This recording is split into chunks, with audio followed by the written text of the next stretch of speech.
Hey everybody, back here on YouTube. Another video for you.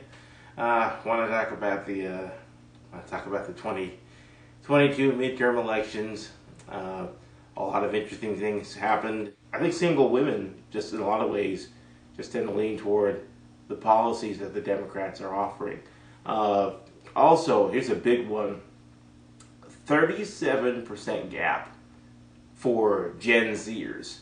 So your 18-year-old to 29-year-old, it was a 37% gap in approval in which they went for the Democratic Party. I mean, when you see gaps like that, no wonder why we had so many races in states like Pennsylvania where John Fetterman shockingly ended up winning the Senate seat. It really is shocking. I mean, when I saw the results of that, as the ballots started coming in, I was like, oh, wow, Fetterman's actually going to win this thing, and he ended up pulling out the victory there. But, there were some wins.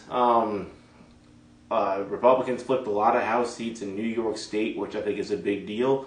I think there's a lot of fruit on the vine there for Republicans going forward. They really need to just the key message for New York has to be crime and public safety. That's got to be the message for the Republican Party in New York going forward, because the people of New York are tired of the crime. They're tired of the high taxation. Kathy Hochul won the governor's race in New York.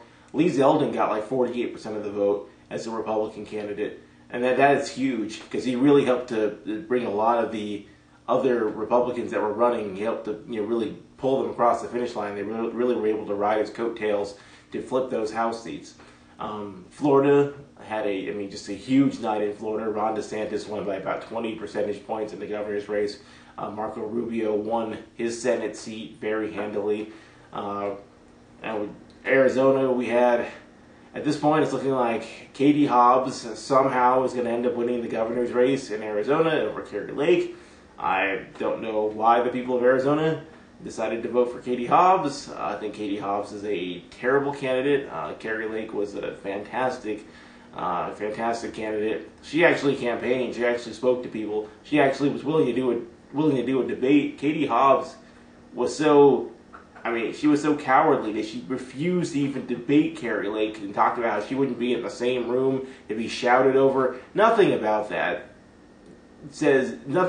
shows leadership. So how in the world Katie Hobbs is going to end up winning, it's beyond me. Arizona's making a mistake with that one. In my opinion, they're making a big mistake. But looking at the situation as far as this midterm election, even though Republicans outvoted Democrats, it looks like by about 3 to 4 million votes, we're barely going to take back the House. We're going to lose the Senate. So the question is, what has to be the game plan going forward? Because it's easy to point fingers and say, oh, Donald Trump shouldn't have done that, or Mitch McConnell that, or all this other stuff. It's easy to point fingers. But the question is, what's the strategy going forward? Are people just going to complain about this whole situation and not learn from it? To me, the big thing here is, if you look at some of these, I look at the school board races. I think this is very important.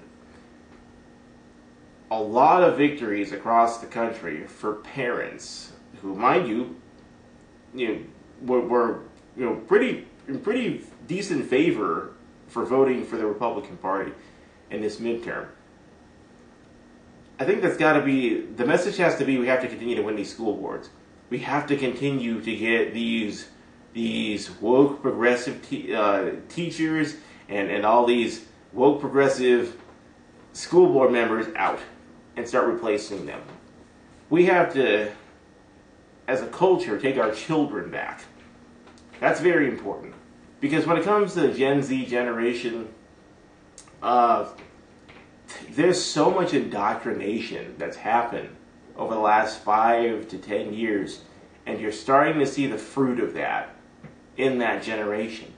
So what I think needs to happen is the generation just after that We have to take back that generation. And this is how we do it. And this is exactly the reason why you can see why these leftist teachers and these radicals are infuriated about parents coming in these school board meetings and getting them out of office. Because the agenda here is indoctrinating the kids, indoctrinating the younger generation, so that way they can continue to get this blue wave in these cities and in these districts that they're pushing for. That's really what they want here. And granted, young people historically tend to vote Democrat, and then as they get older, they vote Republican. But when you have a 37% gap, it was like, so 37 to 38%, it was like 68% of Gen Zers voted for the Democrat Party. That's a situation where I don't think that's something you can necessarily fix. Not within a short period of time, not by 2024. Which is why I believe that the strategy going forward has to be continuing to give parents the power to be able to educate their children. Republicans really have to run on school choice. I think if they run on school choice, they run on vouchers, continue to run on this, giving parents the power to determine how their kids are raised and what curriculum their children are reading. And taking that power back from these progressive schools, I think that's not only the strategy for the next 2 years, it's kind of the strategy for the next 10 years. Part of the issues, one of the issues I see with the Republican Party is that we seem to be very reactionary to things. It's, well, what do we do in 2024? That's not how Democrats think. Democrats aren't looking at 2024. Democrats are looking at 2030. They're looking at 2035. They're looking at 2040. We're so busy trying to catch up with each midterm that the Democrats have a 10-year plan ahead of us. Why do you think they're talking about all these commercials about zero net carbon by 2030 and all these various agendas and plans they have? Because they're not looking at 2024. They're looking at 10 years from now. They're already trying to look at that next generation of voters. That's what they want. That's what they're pushing for. We've got to get hip to the game here. What's our plan for 2024? But what is our plan for 2030? Where do we see the Republican Party going in 10 years? What is the long-term strategy here? The problem is I don't hear enough long-term goals. If there's something that young people want, they want ambition, ambitious goals. They want vision. Republican Party's not doing a good job of casting vision. Putting out dates, putting out years. By 2028 this will happen, by 2030 that will happen. That would really excite younger voters. But the Republican Party's not doing that. It's just talking about, Biden doesn't know what he's doing, crime's out of control. Yes, people know that. But if you really want to start reaching out to these younger voters, this has to be the message. What are we doing to get people interested in where the party's going? Democrats are able to reach out to younger people and entice them with where they're going, what the long-term goals are, what the long-term plans are. We're so busy thinking about right here, right now. And if we continue to strategize like that, you're going to continue to see the results in 2024 that we got this year. We have got to do, the party's got to do a better job of vision casting and thinking about the future. Reaching the younger generation now, before they get to these progressive colleges and these teachers try to indoctrinate them, we got to start teaching our kids the way we want them taught and holding these schools accountable for some of the crazy material they're teaching these kids. That's the strategy for me going forward. Beyond 2024, what is our plan after that? If the Republican Party is able to change the message and able to really vision cast, I believe we can start to get some of those votes. Show people what a brighter future looks like. Don't just tell them things are really bad because these people are in power and if you vote us in, we'll fix it. Democrats have more money and more resources to be able to push that message. Even if things don't get any better, they've got the resources and money to do it. Republicans don't have that kind of they don't have that kind of money. They don't have those kinds of resources to be able to do those kinds of things. I mean, they just don't. And if they do, they're spending it in the wrong places. But that's my suggestion. That's something I think should be done. Not finger pointing. The finger pointing is not going to get us anywhere.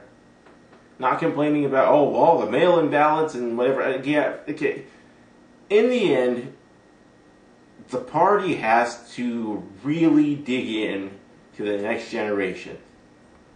And maybe we can persuade some of the Gen Zers. Maybe. I don't know. But I feel like that's a generation at this point where, I feel like the time of the GOP would be much better spent focusing on children who are still in elementary school, middle school, high school students. I think that's really where the focus should be, because that's what the Democrats are going to be doing. They're going to be focusing on those age groups. We need to beat them to the punch. If we do that, not only will we have a game plan to help us going into 2024, but in 2026, 2028, 2030, 32, we have to think ahead. If we do that, I think we'll be fine going forward. So long as we change our strategies. And I know it's disappointing, it's frustrating. I was hoping for a better turnout or a better result in this midterm, but we got to keep fighting. That's all I got for tonight. If you like what it is I had to say, please go ahead and click the like button, click the subscribe button. More videos to come. I just wanted to take a little time before I put together another video just to try to get a little more of some of the result from the election, because there was a lot of various moving pieces. What happened in Arizona with their 6 days of counting was embarrassing, but we can't focus on that. We got to move forward, and if we move forward, I think we'll be just fine. Thanks for watching. See ya.